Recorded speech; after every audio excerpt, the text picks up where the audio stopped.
Welcome to Real Estate Coaching Radio, starring award-winning real estate coaches and #1 international best-selling authors, Tim and Julie Harris. This is the #1 daily radio show for realtors looking for a no BS, authentic, real-time coaching experience. What's really working in today's market, how to generate more leads, make more money, and have more time for what you love in your life. And now your hosts, Tim and Julie Harris. 3, 2, 1, and we are back, and we are going to have a really fun show for you guys today. Not a series. This is a standalone show, and it's all about what to post on social media. Now, this is a very interesting topic for us to present to all of you guys because we have been a huge advocate of making sure you're being a proactive lead generator and not a passive lead generator. And what does that mean? You're actually not waiting around for people to call you. You're calling them, and effectively you're going after the business, not waiting for the business to come after you. And I know there's a lot of people out there that have been teaching agents for like the last 15 years that you can do it the opposite direction, where you're going to essentially be a passive lead generator, and then somehow you're going to create enough leads passively that the business will come beating a path to your doorstep. Well, effectively that's not true because the problem is that it takes too long. It's not. You can't count on it. You can't do a million YouTube videos or a bunch of posts on, it doesn't matter what the platform is, and really reliably know how many leads you're going to get from it. It just doesn't work that way. And that's the reason that we always advocate and teach you guys in our coaching program to be proactive lead generators first. And then once you've gotten your proactive lead generation down to an art and a science, which we teach you primarily, again, that's our primary focus, especially on the listing side of things, then we want you to supplement, reinforce with passive lead generation, and that includes social media. That's right. So just to be clear, this is in addition to being proactive, not instead of. Right. So because you're going to be tempted. So I know. Well, let's be honest. The social media stuff's a hell of a lot more fun than some of the other things that agents have to do. It absolutely is. And that's why this is a cautionary tale in addition to, not instead of. So what do you post on social media? But let's really drill down. Okay. Social media, there's a difference between working and not working, right? Can we agree to that? And how do you know if what you're doing is work? It's because you're doing what you don't want to do when you don't want to do it at the highest level. Social media, by definition, is going to be a lot more fun and enjoyable. It's social. It's social after all, right? So how do you know whether you're going to get results? It's if you're putting yourself, how do you know if it's passive or proactive lead generation?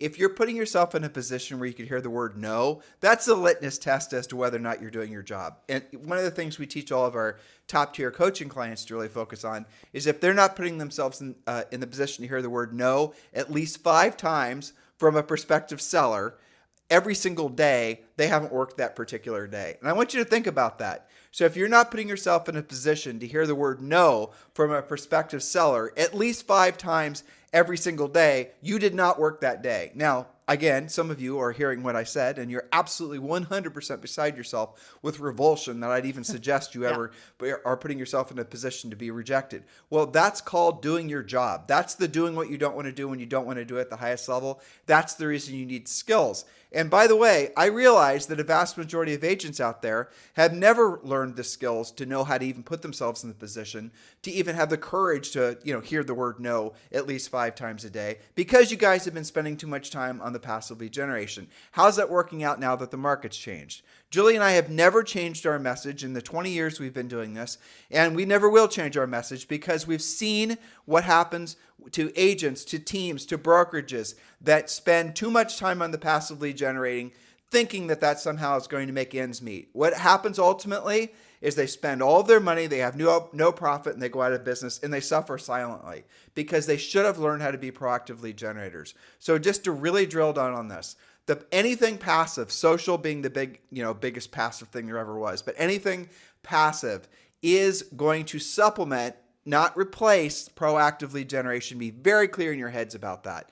So let's talk specifically today about what you're going to post on social media. Yes, what realtors should post on social media that will actually bring you quality buyer and seller leads. Again, in addition to, not instead of. We're talking primarily about realtor posts on YouTube, Instagram, and Facebook. And of course, we talk a lot about what not to post, anything political, overly opinionated, anything negative. So now we're going to talk instead about what you should post. Now, here's the premise. Remember that more than 87% of realtor choices to buy or sell with you are made based on who the prospect already knows or as the result of a referral from a trusted friend or advisor. Your job is to be the agent that they already know. So that leads us to a question when you're getting ready to post. Go ahead. Now, knowing them means they've done business with them. Here's the whole study. And again, I'm going to have to do my best to remember the numbers. It's really important once you understand this, you won't be able to ever rationalize having primarily a business based on passively generated. Here it is. Right. So here's the scenario. You have to hire a vet to do it's a procedure on your dog, and you love your dog, and this procedure has to happen. We're not going to, you can decide in your head what that procedure is, but it has to happen.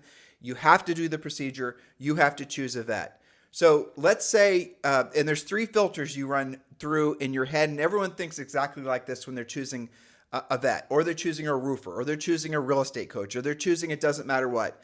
They are going to run, and you're going to run through these 3 different sort of filters of asking yourself questions. The first question is do I know a vet that I've used in the past that I actually trust? Do I know somebody that I've used in the past that could do this procedure that I actually know can get the job done? And if you do, you're going to use that vet again. You're going to know, you're going to lean into whoever, obvious, Decision right? made. I don't have, exactly. Not a lot of thinking needing to go on there. Number 2, if let's say you just moved to a new town and you don't know a vet and the dog needs this procedure. You don't know anybody. You have some friends. You have some neighbors. You're getting to know people in the community. Well, what are you then going to do? You're going to ask somebody that you've befriended, that you trust, or you're learning to trust, right? Who they would refer for a vet. Maybe if somebody has a similar dog, has a similar age, and you met him when you're walking the dog, and you said, "I got this dog. He's got this problem. Who's the vet you would suggest?" And then they're going to suggest, "Well, use this vet. Don't use this vet." Right? This vet over here, he's a little bit this way or that way, but this one over here is the one you want to use. You guys got it? Now, if you don't know a vet, if you don't have any friends or people you trust, a trusted referral from a friend or an advisor who knows a vet, then and only then are you going to respond to advertising. Okay? Which is a micro percentage of the time, because most of the time you already know somebody. And if you don't, your friends or your family or your neighbors will refer you to somebody. It's only after those 2 possibilities. And these things always add up to about 93% of the time. Exactly. And Julie and I have seen this study done a bunch of different ways. You can Google this yourself. And the real bottom line is what Julie just said. It's less than 10% always, but sometimes it's less than 5% of everyone decides who they're going to hire specifically for, the job of providing a service. And Julie and I are always focused on, in terms of how people find the real estate agents. It's less than 10% of the time are people going to respond to any kind of advertising. Social media is advertising. Be very clear in your head. So you have to, and by the way, being on social media and someone follows you does not put you in one of those first buckets or the second bucket. You are not somebody they've used in the past just because they know you on Instagram. It's not the same. And you're not a trusted friend or advisor just because they know you on Instagram. It's not the same. You're just advertising. So be really clear in your head. And then when you are really clear in your head, you'll be far less easily seduced by people trying to sell you the idea that any form of advertising will ever replace actually being in one of those first 2 categories. That's right. So ask yourself what you're trying to accomplish with your posts on social. There are 3 specific goals to accomplish with those posts. Number 1, Realtor social media should establish you as the go-to source for all things real estate in your market. This includes things like highlighting your active listings, your coming soon listings where allowed. Some places have outlawed that, of course. Your recent sales, what your buyers are looking for, client testimonials, and it could be a new subdivision that's being built. You are the go-to person. Maybe you talk about what's happening with mortgage rates, but you're going to stay in that wheelhouse. Now, it is good to also include personal stuff. So we have, again, Julie and I have thousands of coaching clients over the years. And since the advent of social media about 15 years ago, the ones that use it the most effectively are the ones that are doing primarily what Julie just said. And then maybe 10% of the time they're sprinkling in personal stuff. And it's always interesting. You'll do a great video of a house and have a whole bunch of reinforcing, marketing and advertising on social that's reinforcing you as a fantastic real estate agent. But then you'll put up one picture of you and that dog, we were talking about, and you're going to get a hell of a lot more attention on the dog picture. but you have earned the right to essentially talk about your personal life with people as you're establishing yourself, as you're reinforcing the idea that you're somebody that they can trust on social. Now, I'm going to talk about something that's not on Julie's notes I just scanned. Okay. So here's something you guys can use, for example, for expired listings. And I want you to think about what I'm about to describe to you. And again, the way to use social media, obviously, is you can take the list of your centers of influence and past clients. You can take the list of your neighbors, anyone you've are essentially going to try to form a relationship with or have a relationship with. Remember, your goal is to be in one of those first two buckets. And remember, we said social media and all forms of marketing and advertising is there to reinforce the proactive lead generation. So what you're going to do, for example, Instagram and Facebook are the same thing, is you can actually start a campaign, for example, on Facebook and then thus Instagram, where you're going to start exposing the people that you're trying to form relationships with to your social media directly. You're paying to have it exposed to those people. Now, if you don't have a big, long list of people, it's not that expensive to do this. Now, I'm going to give you guys even a more interesting idea. We have some agents who are doing incredibly well with expired listings. And what they're doing is they're taking the REDX data. And by the way, if you guys aren't using REDX, it's absolutely the go-to source for all things expired. Just text the word RED, R-E-D, to 47372. Text the word RED, R-E-D, to 47372. And every single morning, they will have already done the research on all the new expireds with all the property information, all the phone numbers you need, and you just proactively lead generate to those folks, and you'll find yourself all of a sudden taking lots and lots of expired listings. But one of the things you can also do is start with the older expireds. You can start directly marketing to those expired sellers on social media. And the marketing campaign you'd hypothetically do would be the fact that you are 100% locked in the best agent at or essentially selling listings that didn't previously sell. And one of the great marketing lines that you can use that is sometimes the best homes don't sell, and sometimes the best homes don't sell, The first time, and not for the reasons you think. Thank you. So, Julie, remember the second part. So you can start doing campaigns specifically to the older expireds in your marketplace, and then you're going to be directly, proactively contacting them, and then you're going to be passively reinforcing the proactive lead generation when you're making contact with them. When Julie and I were selling real estate, there was a couple markets where we did a lot of direct mail postcards. And we've had some other coaching clients have built, I'm thinking of Michael and Robin Gordon, mainline Philadelphia, just one of the most successful agent teams in the world. We coached them forever. And anyway, so they had a postcard campaign that they still do to this day. And the reason that they've done it is their business primarily comes from their actual social network, the people that know them or that they know, from the fact that they're from this community. But the postcards, especially since most of their postcards are marketing the fact that they just sold a listing, reinforces the proactive lead generation. So the passive stuff reinforces the proactive. That's how you use marketing and advertising. That's right. So you kind of are weaving all of these things together, but keeping it in the wheelhouse of real estate. And then when you're doing something a little bit more personal, like you and your dog, still keeping it appropriate and just, giving yourself a little bit of humanity, right?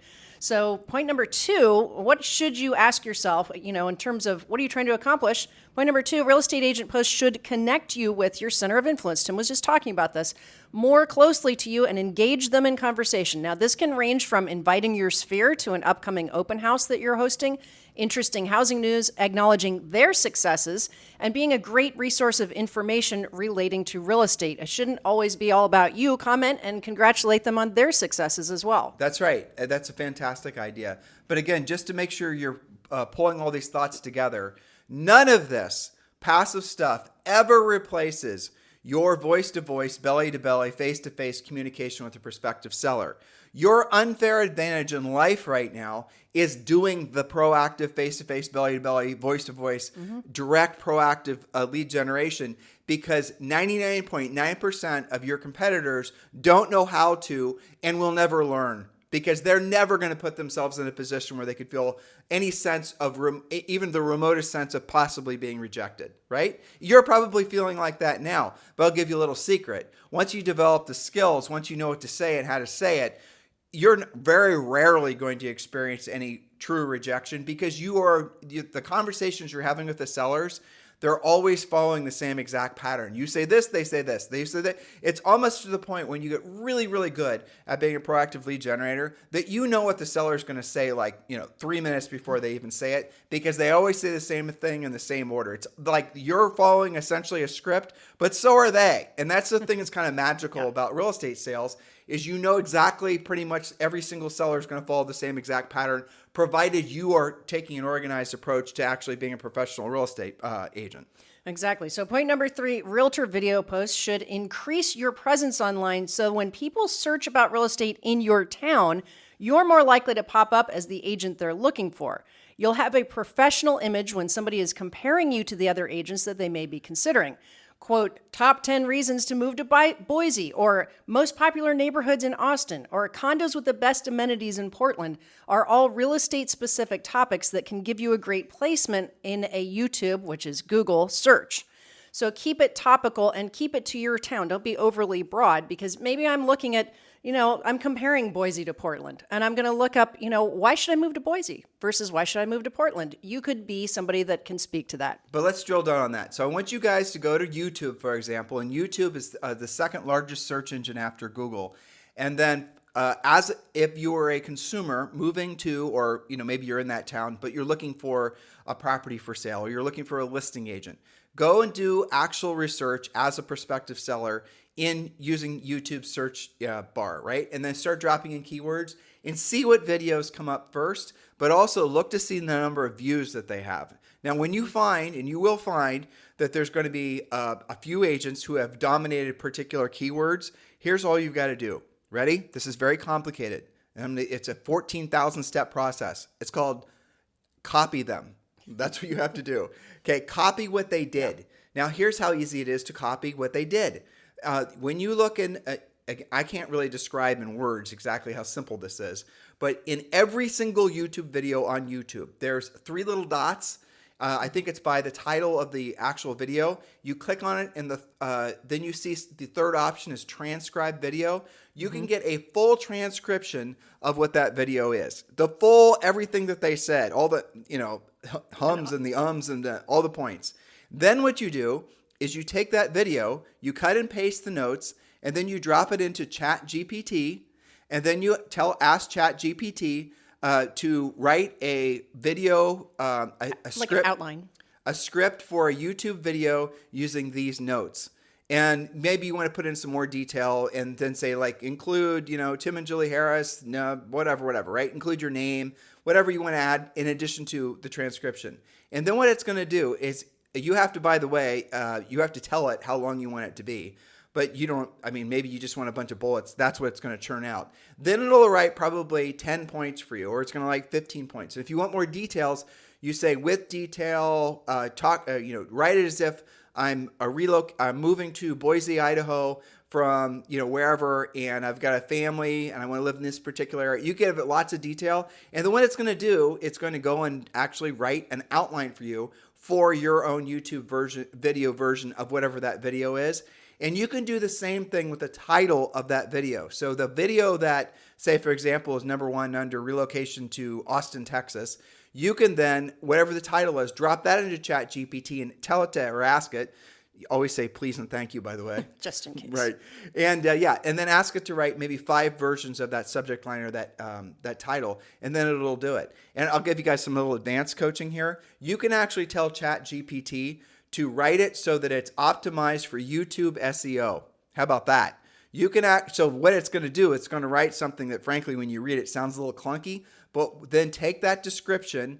So I'm getting ahead of myself. So you're going to ask it to write a title that's optimized for YouTube SEO, and then you're going to ask it to write a podcast or a video description using YouTube SEO best practices.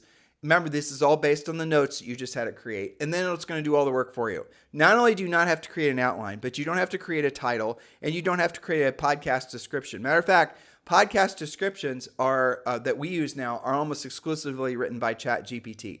I give it just exactly what I said, just suggested you guys do. We're doing as well, and it's saving me so much time. What used to take, Julie writes the notes, and then I come up with all the other stuff. What used to take me maybe 2 or 3 hours, and I hated doing it, frankly, I can now get it done. I time myself for all the pods this week. It probably took me about 15 minutes. For free. Yeah, for free. A free copy editor, basically. 100%. But not only that, it's written so that the search is going to come up much higher when someone does a search for whatever the keywords are associated with, say, today's video and today's podcast. So what I'm trying to help you guys understand is, first of all, the social stuff to do it right is not easy in the sense that you can just start making a bunch of content and then magically expect anybody to see it. It does take a lot of, frankly, skill, and it does take a lot of constant focus on making it so that your stuff actually works. And then, even after you've got it perfect, who's to say that the platforms don't change all the rules tomorrow? And they do all the time. It happens all the time. But won't ChatGPT know that kind of thing? Or no? No, not necessarily. Not yet. Not necessarily, yeah. But so there's an old saying, and it's in our book, it's don't build a mansion on land you don't own. And again, this goes back to the reason that we're always going to steer you guys to focus on proactive lead generation opposed to passive. We always go back to that because it's super important that you're very clear on that, about that in your head. You could create a whole bunch of social media content, a ton of it. And some of you on, for example, TikTok have done just that. What happens if the rug gets pulled out underneath TikTok, which probably is going to happen, especially during this election cycle, and then all of a sudden TikTok's banned in the United States? And all the agents that have created and there's been so many other examples where this exact essentially scenario is played out. Businesses, not just real estate folks, but entire industries and businesses and really viable businesses have been just eviscerated because of the fact that something changed in Google or YouTube or whatever. This is, think about what I said. Do not build your mansion on land you do not own, because eventually the landowner might decide to, basically take the land back, and so they're going to get your mansion as well, because it's not like you can move it. You guys conceptually understand where we're getting at here? This goes back to the fact that you have to be a proactive lead generator first. This stuff is worth doing. The social media in particular, passive lead generation in particular, is worth doing, provided you're doing the proactive, because then the passive reinforces the proactive. That right there, when you do it well, is an absolute kick-ass juggernaut.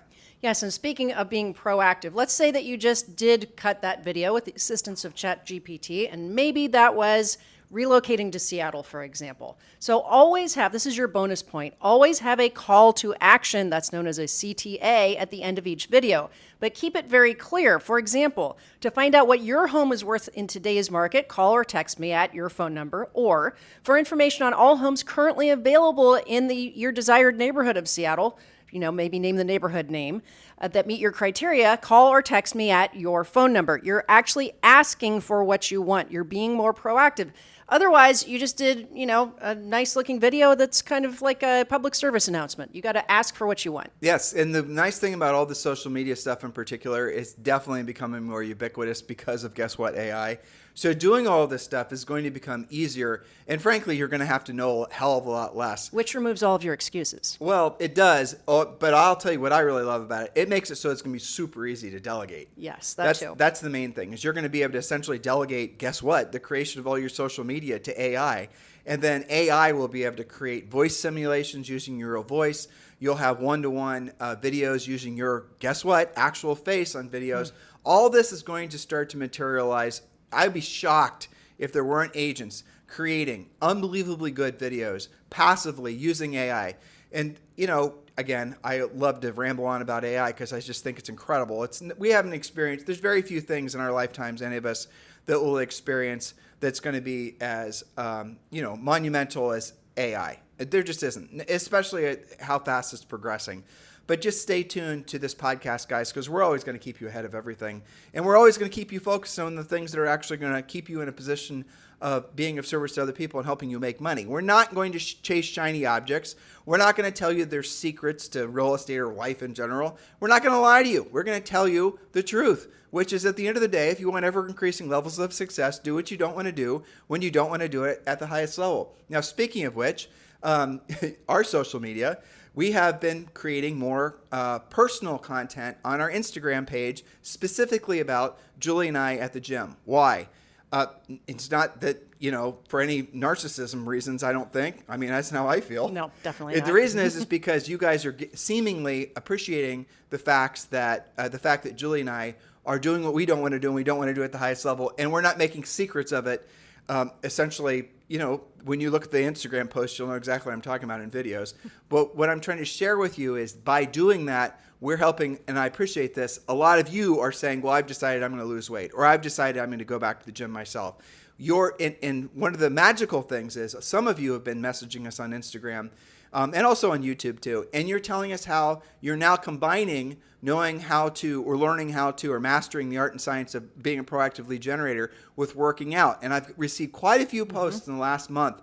It's called habit stacking, basically. But when you operate like that, when you're trying to improve in multiple categories in your life at the same time, you will find you actually have more energy, more focus, and you actually progress faster. Julie, what's the scientific reason for that? We studied that before for another podcast. You remember? Well, I mean, I don't know of the scientific label for it, but it is a proven fact that when you, and I have read, I think I read once in Scientific American or something, or Psychology Today, about when you activate, there's a part of your brain that's in charge of disciplines. So when you go to the gym, we already went to the gym this morning. We already did kettlebell hell, as I lovingly call it, right? Okay, so let's say that that's all of you guys, and you did whatever your version is. Maybe it's Orange Theory, whatever you do, but you did it, even though you didn't want to do it, even though you suffered during that time. You did it. When you've done that, it makes it really hard for you to not have the discipline on all of the other things in your life, your nutrition, obviously your health, your proactive lead generation, because there's something internal that gets activated. You are, the woo-woo version would be you're out of integrity because you've already had this habit of doing what you don't want to do when you don't want to do it at the highest level. You worked out this morning. Now, when you're starting to dodge your proactive, lead generation or even your lead follow-up, you can't do it. It's so much harder. And we've had so many hundreds of coaching clients, thousands of premier coaching clients. I can tell you that the ones that are disciplined with their health and nutrition are easier to coach. They're more successful faster. They know what you're talking about. When you say do what you don't want to do when you don't want to do it at the highest level, that's why it's called work and not vacation. They get that.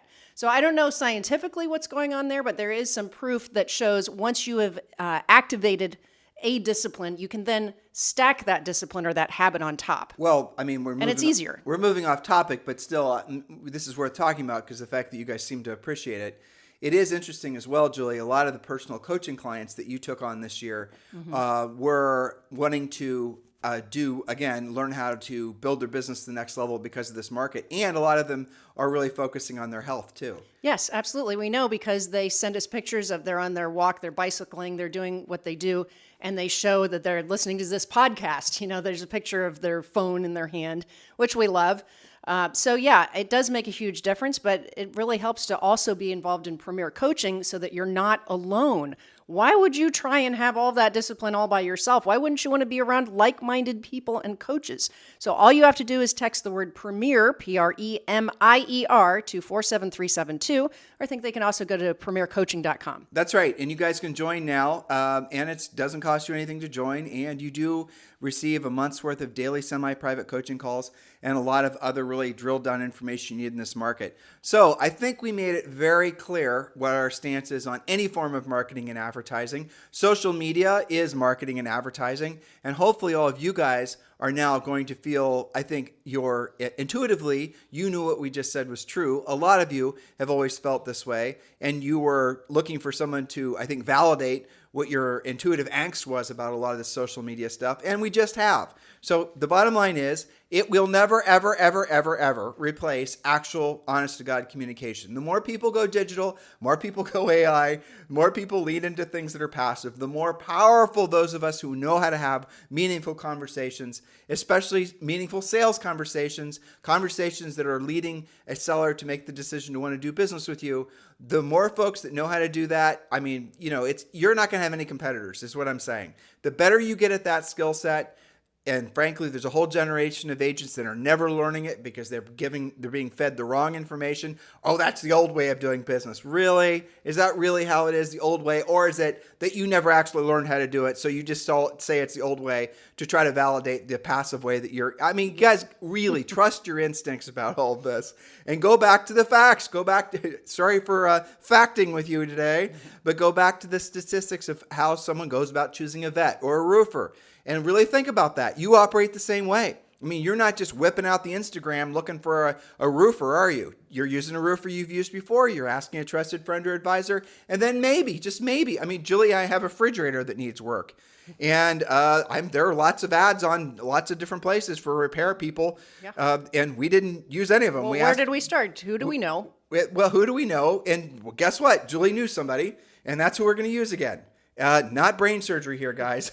So the key is to be in one of those first two buckets. Stop spending all of your time and certainly your money trying to appeal to the minority of people out there. It doesn't make sense. When you look at the facts and you realize that most people are making decisions who they're going to hire to be their real estate professional based on who they know or a referral from a trusted friend or advisor, then you're going to basically understand why the marketing, the advertising, the social media is so ineffective by comparison to having direct conversations. And when Julie and I have a new coaching client that comes to us, and by the way, Julie did tell me this morning that she's interested in taking on, what'd you say, how many?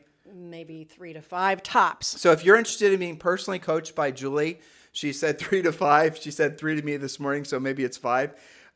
Yes, do listen or do just text me directly at 512-758-0206. And do text me some information on your background. But if you're interested in being coached by who many have said is the best real estate coach in the nation, Julie Harris, text me directly, 512-758-0206. And then what's going to happen is after we have a little brief basic pre-qualification conversation, then you're going to talk with Julie and she's going to decide if she wants to coach you and you're going to decide whether you want to be coached by her. Very simple. So do that if you're interested in taking your business to the next level, 512-758-0206. 512-758-0206. In the meantime, you guys have a fantastic day. We'll talk with you on the show tomorrow. This podcast is a part of the C-Suite Radio Network. For more top business podcasts, visit c-suiteradio.com.